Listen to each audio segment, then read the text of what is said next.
Então, a gente terminou a aula trazendo uma novidade, que é a ideia do mundo bipolar.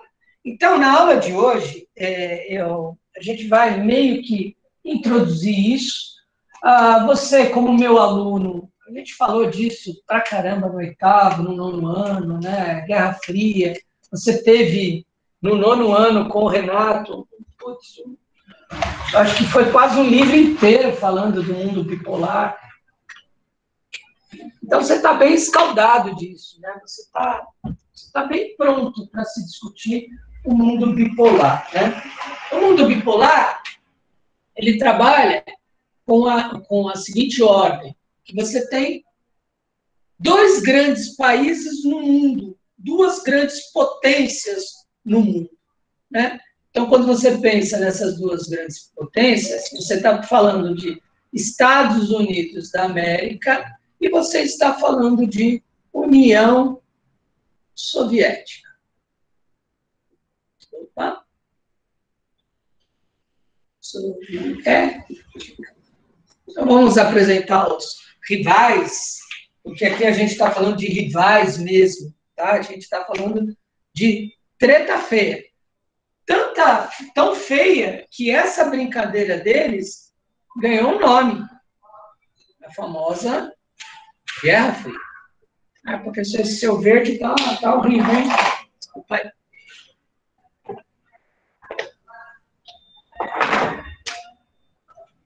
E como eu disse na última aula, você teve um começo e você teve um fim dessa Guerra Fria, né? Essa Guerra Fria começa oficialmente em 1949 e ela vai acabar em 1991. Na verdade, ela dá os últimos suspiros em 1991. O que a gente vai discutir hoje?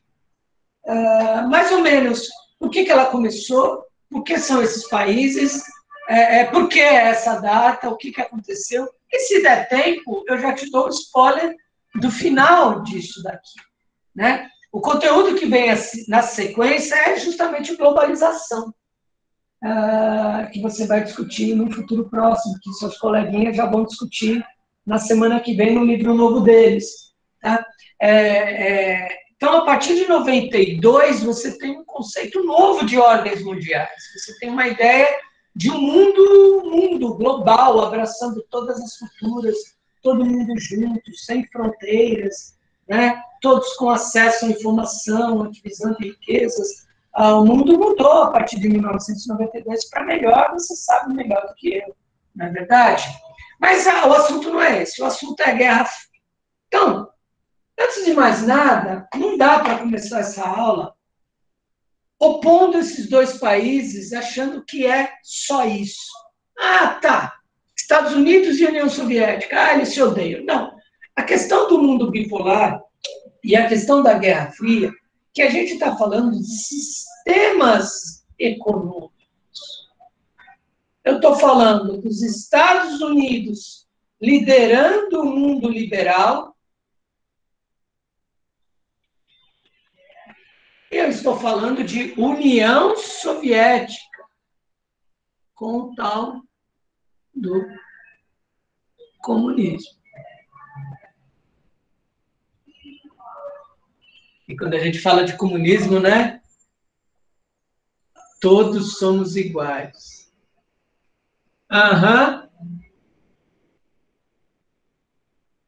2000 anos atrás, um cara veio falando isso, coitado. Vocês lembram o final dele, né? Foi crucificado.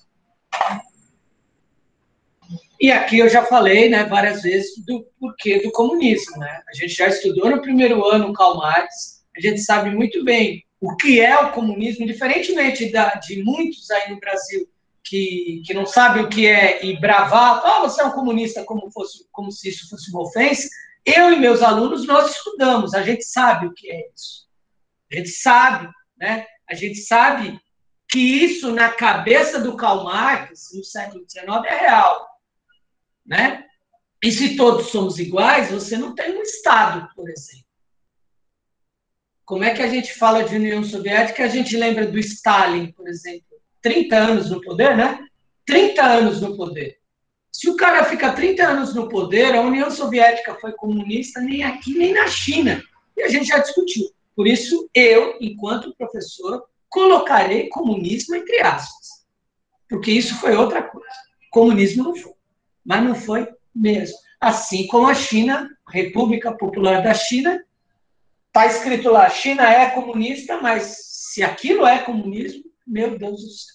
Então, antes de você jogar países na Guerra Fria, a gente tem que pensar que a Guerra Fria ela vai trabalhar mais do que isso. Ela vai trazer a discussão de sistemas econômicos, jeitos de se pensar a economia e, consequentemente, jeitos de se pensar a sociedade e a política, né, os projetos políticos como funcionam. Oh, professor, mas não tem algo que fica no meio disso? Você tem que radicalizar com isso ou com isso? Não tem algo no meio? Tem. O governo alemão de hoje, ele está abraçado nisso que está no meio, que é assunto lá para frente. Calma, que eu já até mencionei um pouquinho, e que hoje na aula de história, a gente vai falar desse meio do caminho. Tá na aula de história, tá? Por isso que o prof falou, acho que semana passada, geografia e história. Hoje as fronteiras se perderão, tá? A nossa aula é de geografia, mas isso é conteúdo de história, viu, criança? Você vai fazer vestibular no final do ano, desse ano, ou do ano que vem, ou daqui a 10 anos, não interessa. Esse conteúdo, ele pode estar no conteúdo de história, sim, tá? Então, é legal, a gente está lá, né, com o nosso conteúdo de geografia, mas saiba que a gente está além das fronteiras do nosso estado chamado geografia. Tudo bem? Então, para começar a questão da Guerra Fria, você tem que saber que são dois países, óbvio, né? Mas, mais do que isso, nós estamos com dois pensamentos econômicos. E você lembra muito bem no primeiro ano que o tio te ensinou isso, quando a gente leu o primeiro capítulo do Manifesto Comunista, que é uma obra que todos deveriam ler para parar de falar besteira, tá? Porque, meu Deus, como se fala besteira, né? Como se fala besteira. E nessa obra, no trabalho que a gente fez no primeiro ano, foi logo no comecinho do ano, 2 anos atrás, em 2019, foi logo no comecinho.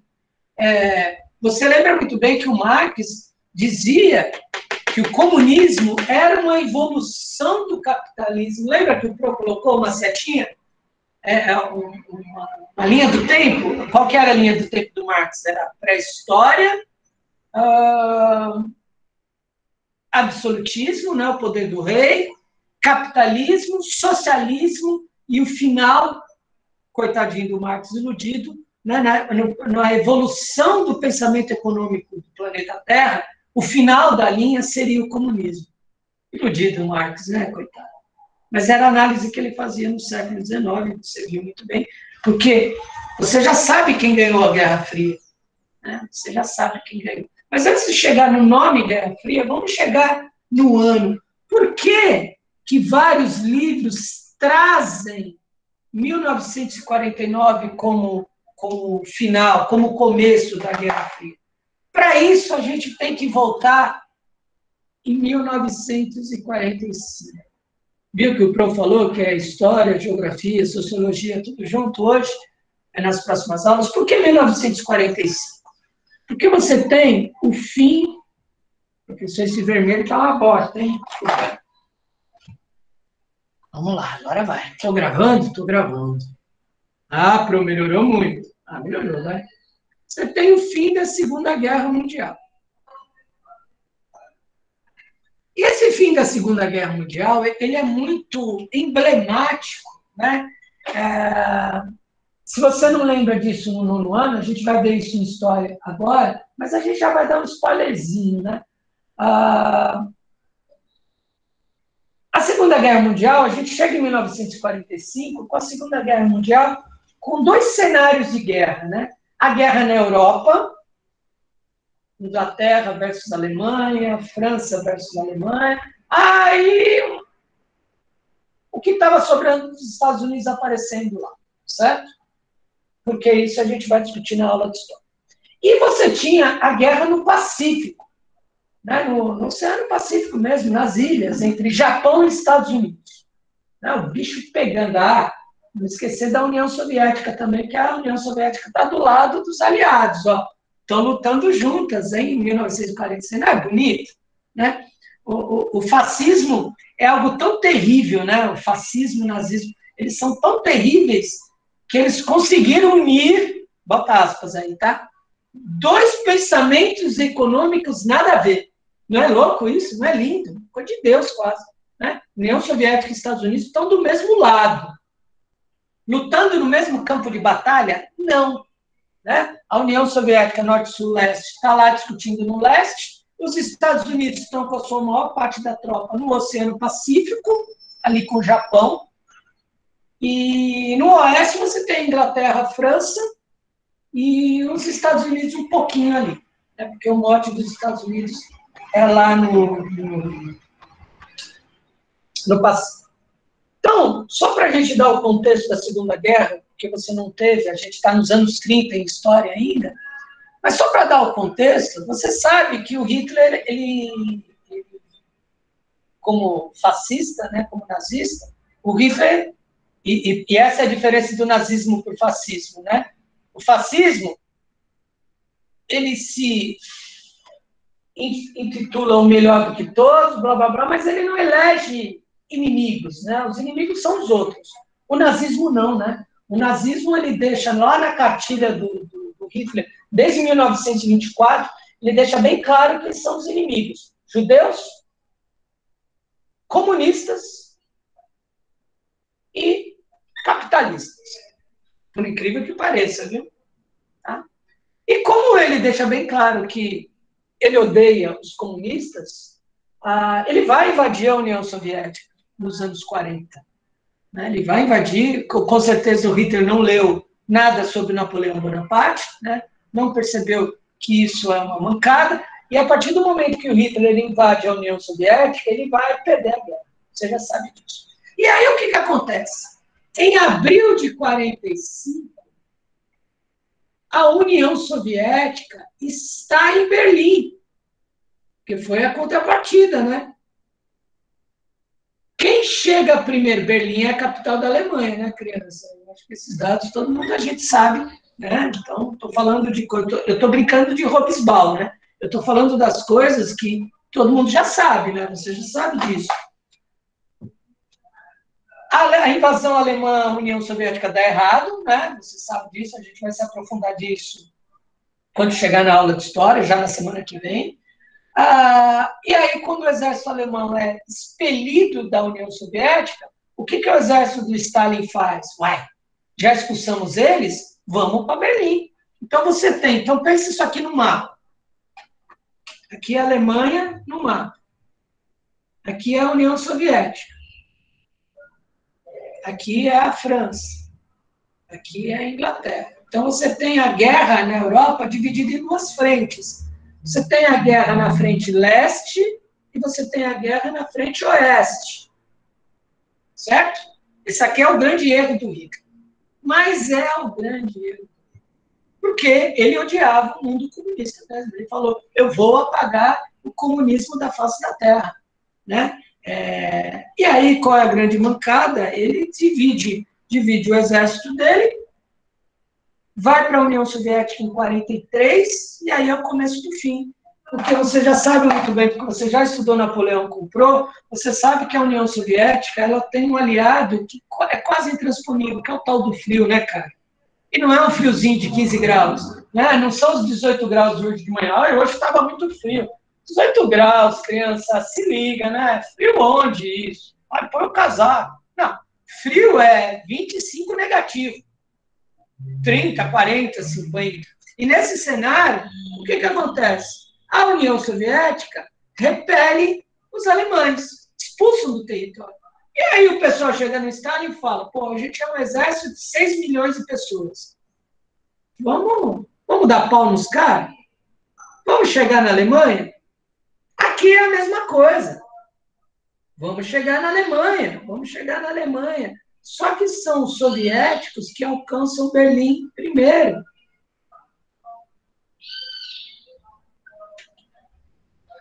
Hitler se mata, a Rússia, a União Soviética, chega em Berlim e hasteia a bandeira vermelha do comunismo. Sabe aquela bandeira vermelha com a foice e o martelo em dourado, sabe? Aquela bandeira.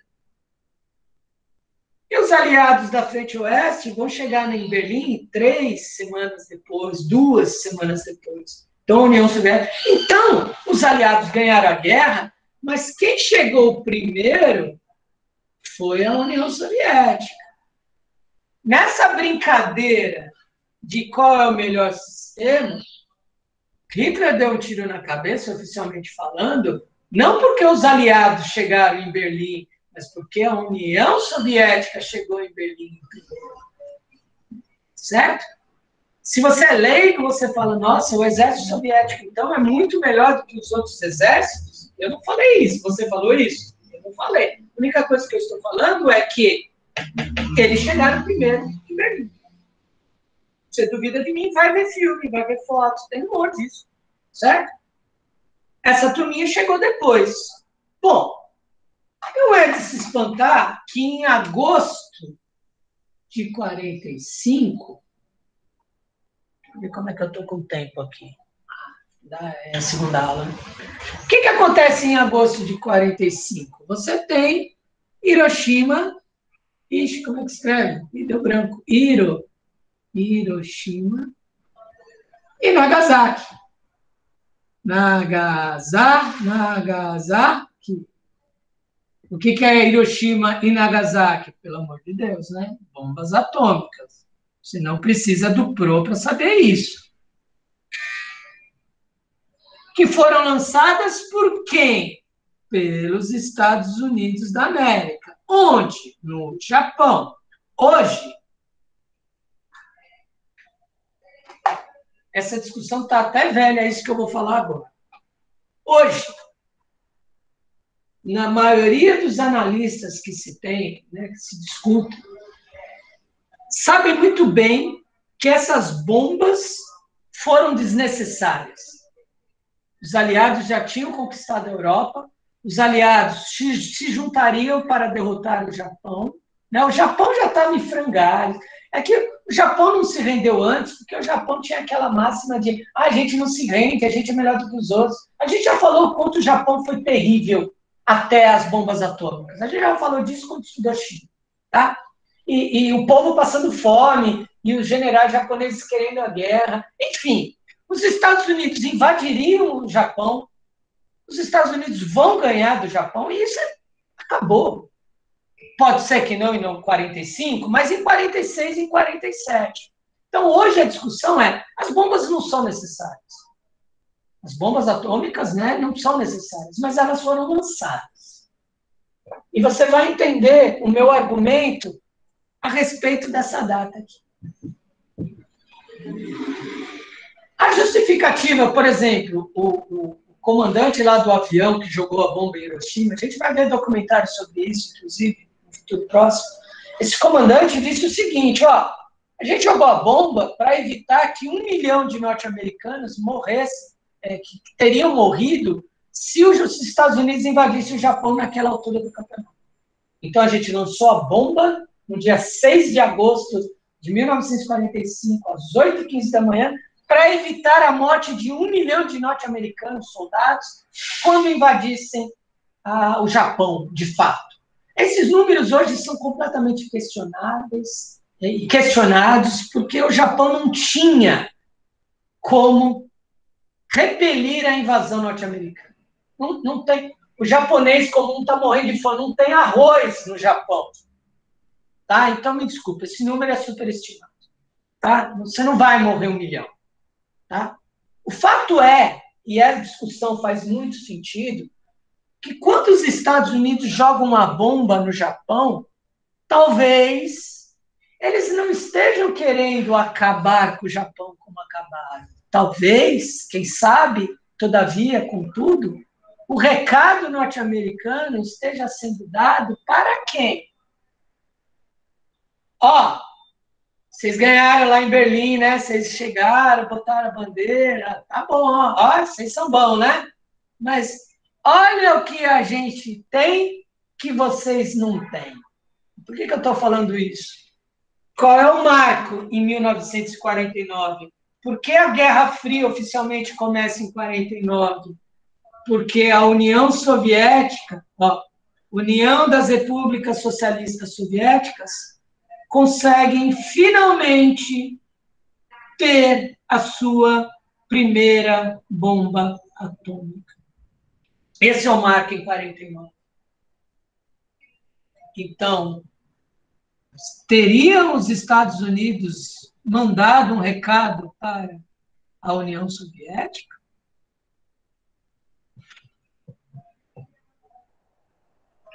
O fato é que a Guerra Fria oficialmente começa em 49. Oficialmente por quê? Porque é quando efetivamente a União Soviética consegue a sua primeira bomba atômica. Né? Os Estados Unidos já tinham isso. O conceito da bomba atômica, cara, eu acho que cabe. Eu já vou deixar você com o pé da luz. Já estou terminando. Cabe uma análise, porque se tem a discussão do poder da bomba atômica até hoje. Né? Você já teve vários políticos na história do Brasil discutindo seriamente por que a gente não faz a bomba atômica. Por que o Brasil não faz bomba atômica? Por quê? Certo? Porque a partir do momento que o país tem a bomba atômica, ele muda de nível. Você lembra quando a gente estava falando dos Estados Unidos, lá do eixo do mal, que os Estados Unidos estabeleceram em 2001, quando teve o World Trade Center? O eixo do mal eram aqueles países que financiavam e apoiavam os terroristas. Né? Terroristas, entre aspas, porque essa é uma palavra criada por essa turma feliz aqui, porque os terroristas sempre são os outros. Né? As bombas jogadas na cabeça dos palestinos, destruindo escolas e hospitais, isso pode. Né? Enfim. Né? Mas o eixo do mal tinha Iraque, do Saddam Hussein, o Afeganistão, que cuidava que escondia, meu Deus, qual é o nome do cara? Osama Bin Laden, e a Coreia do Norte. Quais os lugares que os Estados Unidos invadiram? Iraque e Afeganistão. Por que ele não invadiu a Coreia do Norte? Porque, supostamente, a Coreia do Norte tem a bomba atômica. Supostamente, porque a gente não sabe, né? A Coreia do Norte é o país mais fechado do mundo. Eles dizem que tem. Você vai pagar para ver? Eu não vou pagar. E os Estados Unidos também não pagaram para ver, não. Então, olha a importância da bomba atômica nesse cenário. Isso aqui não é só uma mera divagação do professor Vermelho que não tem o que fazer, frustrado da vida. Né? Essa divagação vai além. Porque o Japão serve de cobaia, e não sou eu que estou falando, são os japoneses que falam, certo? Serve de cobaia porque nunca antes tinham sido lançadas bombas atômicas na cabeça de pessoas. Foi a primeira vez. A guerra já tinha acabado. Era questão de tempo. Para de ser chato. Tá bom? Para de ser chato. Né? Para de ser chato. Era questão de tempo. Não iam morrer 1 milhão de soldados. Né? A coisa estava tão feia no Japão que muito provavelmente os japoneses, mesmo com toda aquela coisa do não se render, olha, se os Estados Unidos levassem sacos de arroz no lombo na invasão, eles seriam recebidos no colo pelo japonês, porque os japoneses estão morrendo de fome. Certo? A guerra continua porque os generais japoneses querem continuar essa guerra, mas não tem como. Cara, não tem bomba no avião. Já ouviu falar dos kamikazes? Era você botava os jovens pilotos, porque só te sobrou moleque no Japão, né? Bota no avião e fala, ó, pega esse avião e transforma ele numa bomba, joga ele contra o navio. General, e como é que eu faço para sair do avião? Não, então você não vai sair do avião. Você tem que estar lá, para o avião não errar a mira. Você está falando de um país, desse país que você está falando. Tá? Então, as bombas atômicas, esse debate já é até chato. Não são necessárias. Mas, se a gente for pensar numa análise mundial, né, num processo de como ficam as ordens mundiais, essas bombas atômicas lançadas pelos norte-americanos mudam tudo.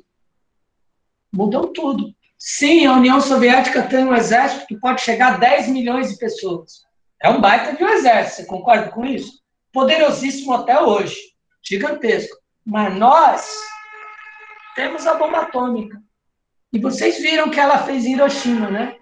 A bomba atômica de 1945, ela, em menos de um segundo, matou instantaneamente 10 mil pessoas. Sumiram, foram vaporizadas. Em menos de um segundo. Olha o potencial dessa bomba. Só a título de curiosidade, as bombas atômicas que a gente tem no mundo hoje, e tem bastante, hein? Sob domínio, sob o poder, oficialmente faladas, que a gente, oficial, discurso dos caras, tem umas 3 mil ogivas nucleares, né? Um negocinho para botar dentro da bomba, e a União Soviética tem umas 1.000 e pouco oficialmente registradas, oficialmente. Qual é a graça da bomba atômica de hoje? Que uma bomba atômica hoje equivale a 10 mil bombas atômicas de Hiroshima. Olha o potencial de destruição. E aí a gente vem para o nome desse combate. Por que, se chama Guerra Fria? É Guerra Fria, criancinhas, porque efetivamente Estados Unidos e União Soviética, nesses, quanto tempo dali? 42 anos, é isso? 49, 89, 40 anos, 42 anos. Nesses 42 anos, União Soviética e Estados Unidos nunca, de fato, se enfrentaram no campo de batalha. Nunca você teve, nesses 42 anos de Guerra Fria, cadê? Aqui. Você teve um combate entre Estados Unidos e União Soviética. Né? O que houve nessa Guerra Fria, a gente vai ver a partir da próxima aula. Né? Mas ela é fria, né? Se usa esse termo, porque é evidente que tanto a União Soviética quanto os Estados Unidos vão alardear a utilização da bomba atômica. E uma bomba atômica só nos anos 60, uma só, já é suficiente para acabar com o mundo. Uma só. De qualquer lado que lançasse a bomba, certo? Então, você vai ter um embate muito curioso, que é um embate de palavras, é um embate cultural, é um embate espacial, é um embate cultural, que eu falo do cinema, das obras, né, da literatura, espacial, porque foi a corrida espacial, o Ronald Reagan, nos anos 80, Reagan, parece um gringo speaking English, né? O Ronald Reagan, nos anos 80, falou de guerra nas estrelas. Né? Teve um projeto da NASA de guerra nas estrelas. De verdade, não é piada isso não. Bilhões foram gastos para isso. Né? Deve ser muito bom você ser um país rico para gastar dinheiro com tanta bobagem. Né? E eles gastaram nos anos 80. Agora, efetivamente, o combate entre eles não tem. Porque, se tivesse, a gente não estava aqui falando 60 anos depois. Agora, para finalizar, porque eu gosto muito desse tema e eu não sei se você percebeu, eu me empolgo um pouquinho, eu acabo falando pacas, né? Eu sei, desculpa aí. E essa aula é só a introdução, hein?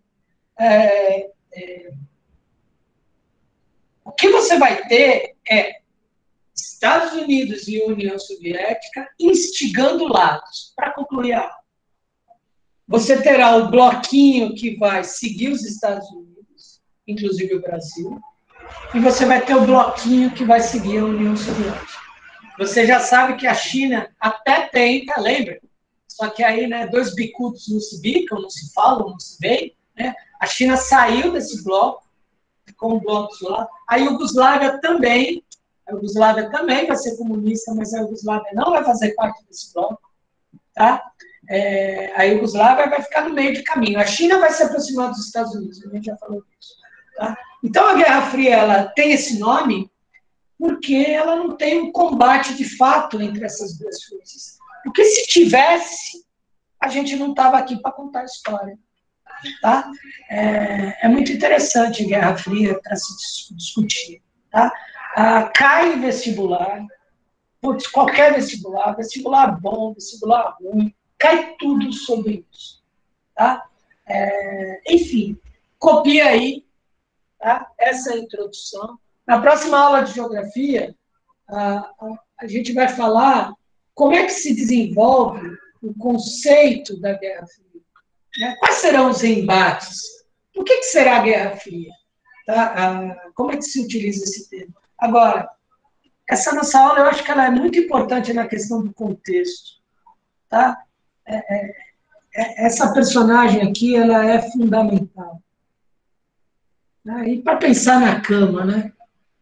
Hiroshima e Nagasaki eram necessárias mesmo? Você precisava disso mesmo? Aí parece que não. Tá bom, copia aí. A lousa está tão bonitinha que eu vou entrar na frente da sua câmera para tirar a fotinha da lousa. Estou inspirado hoje. Segunda aula, assim. Segunda aula e segunda lousa linda que eu faço. Está acontecendo comigo, hein? Meu Deus do céu. Peraí, que eu já vou sair da frente. Você parece velho, né? O ruim é que eu saio na foto, né? Olha o pro lá na janela. Cabecinha dele. Pode copiar, tá? Se você já não copiou, né? Mas eu acho que você não deve ter terminado aí.